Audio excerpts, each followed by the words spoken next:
Oklahoma, but still in Texas, and we're here with these two amazing people. Can you tell us your names? Tim McAdams.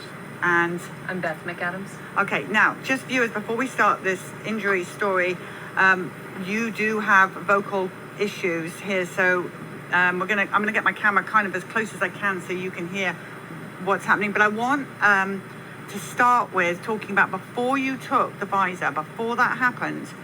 What were you doing? What was your life like? Let's describe that. Okay, I work for a helicopter manufacturer. Before the vaccine, I was very active. I worked out 4 or 5 times a week. Never smoked, don't drink, and ate very healthy. And you flew helicopters, correct? Yes, I'm a pilot. You're a pilot. And so what made you take this Pfizer shot? Well, my employer mandated it. So, because up until then, I was like, I don't need this. I was very healthy and didn't think it was worth the risk. Had I known now with all the information that was withheld, I would never have done it. But at that time, I decided to take the vaccine to protect my job. And I had the second shot of the Pfizer on November 7th, and then suffered 2 strokes on November 28th. Okay, so you took the first shot and you were absolutely fine. Mm-hmm. And so you went ahead and took the second shot. Yes. And how long after that shot did you start to feel unwell or have the first symptom, which was what, the stroke? Yes. I woke up I had 2 strokes. So I woke up the night of the 28th of November, which was maybe 3 weeks after the shot. Very dizzy, throwing up, had difficulty moving my legs, and so we went to a urgent care because this was in the middle of the night, and they ran a CT scan and said everything was clear and diagnosed me with vertigo. Vertigo. And they gave me some anti-nausea drugs, which I felt better then. Then they sent me home, and this happened again the second night. So we went back to the same facility, and this time they wanted to transfer me to a hospital 2 hours away, and we said no. And by the time we got home that day, or that morning it was, the dizziness and nausea had started to return. So my wife called 911. And the ambulance came and took me to another hospital that was like 10 minutes away, where they ran a bunch more tests, MRI, and the doctor came in and said, well, you've had 2 strokes. And their guess was, because all they could see is that it happened, that the first stroke happened the first night and the second one happened the second night, but they don't know for sure. And at that point, were you thinking it was the shot, the Pfizer shot, or did you not? No, I really wasn't. I was in the hospital, and then, so they had to keep me for observation, and then on the second night I was there, I collapsed, and there was water on the brain. So they took me. So I went down to the OR, where they performed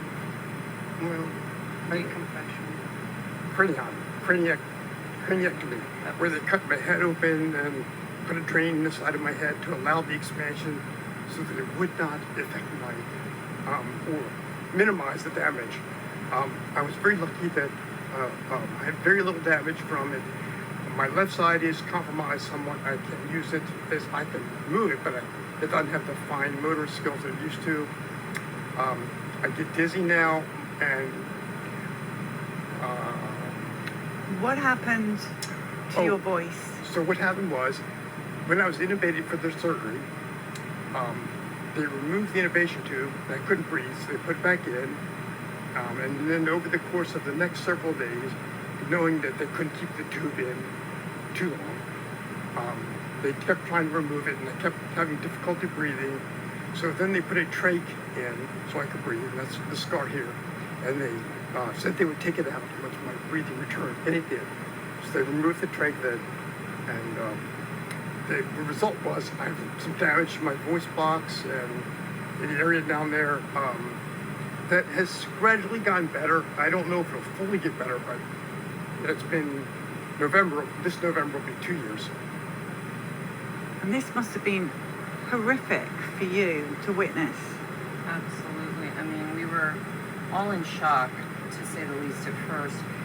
Nobody of any of our friends or family would ever suspect that Tim would be a person being so healthy. I mean, he was in the prime of his life, worked out 6 days a week, ate very healthy. Like you said, never smokes cigarettes, doesn't drink alcohol. For him to suffer two very rare strokes on the cerebellum, so he had strokes on both the left and the right side of his brain. They diagnosed it through an MRI, saying that his right vertebral artery had severed. Now, they weren't able to determine whether that happened, if the clot had formed in the artery itself or worked its way from somewhere else, or if the artery itself had just started to shred. I'm sure as time goes on, they're seeing more and more of the injuries and can give us more information. So now, at what point did you say this is from this Pfizer shot? When did that happen?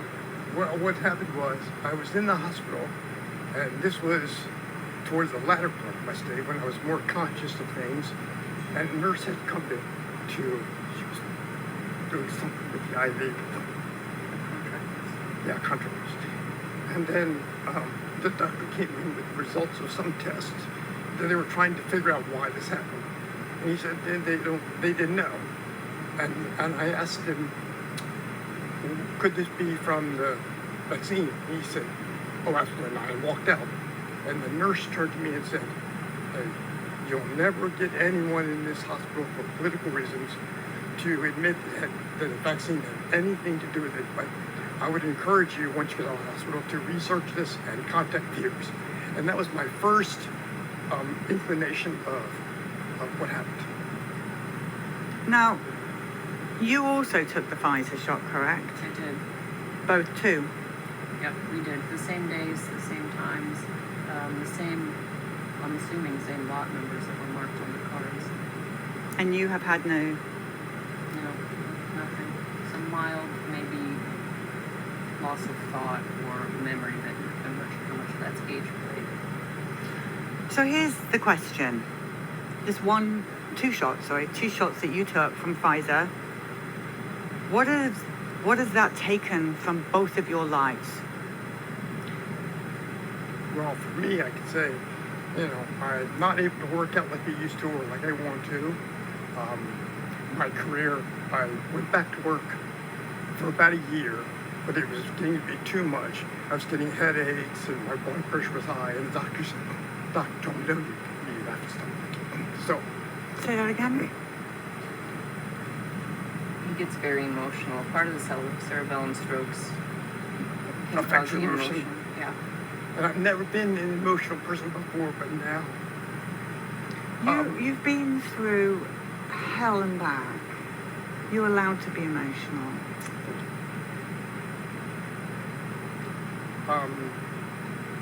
So now I get, my left side is compromised. Like buttoning a shirt is difficult because you need to fine motor skills in your fingers.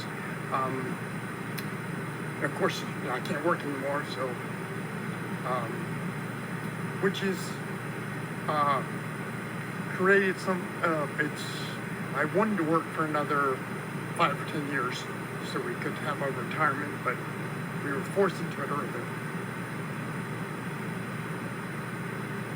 Tim was just 59 when he had his strokes. I mean, that should be the prime of our lives. So it's changed everything for us, for our family.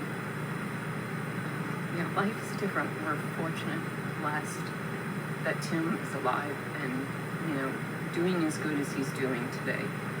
And they credit that really. All of the doctors had one thing they agreed on, and that's because he was in such good health before he had the shots. Yeah, I asked the doctor, all my life I've tried to do the right thing, exercised, and why did this happen? And he said, well, you can't look at it this way. Most people would not have survived. And the fact that you did everything right your whole life, contribute to the fact that you survived this. Well, I'm so sorry this happened to you both. Truly, we are so sorry. What was your advice to the people who are about to line up and get their boosters? Because the fear is coming. We're lining up for it. Don't do it, because if you're lucky enough to survive, which would make you very lucky to be with, if you have a career like mine, it could be ruined. I just advise everybody to do their homework, read multiple sites, especially this website. It's phenomenal, and boy, I would have never thought that this could happen to us. Never. Which website? Children's Health Oh, Defense. children'shealthdefense.org. Absolutely. Well, everybody's sending you so much love, and we're truly sorry. And Thank you for having us. anything we can do, please let us know. And thank you for your words of warning to other people.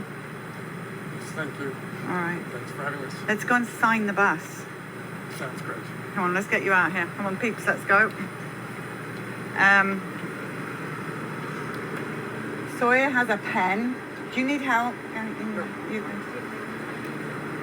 Well, people listening, this is a gas station, and these stories are everywhere.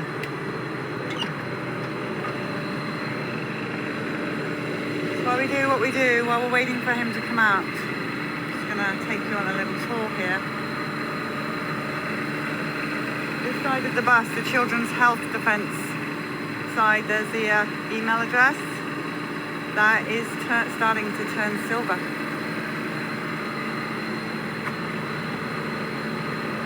And we're only on day 3.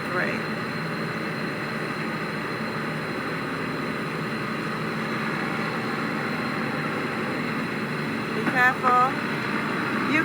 You okay? You can sign whatever you like. But we would like you to write that it was Pfizer.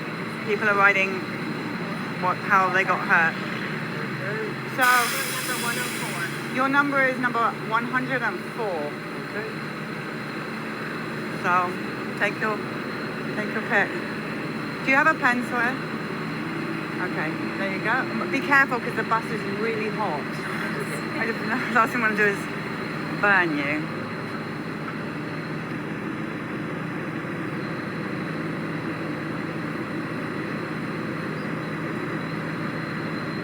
He's writing never trust.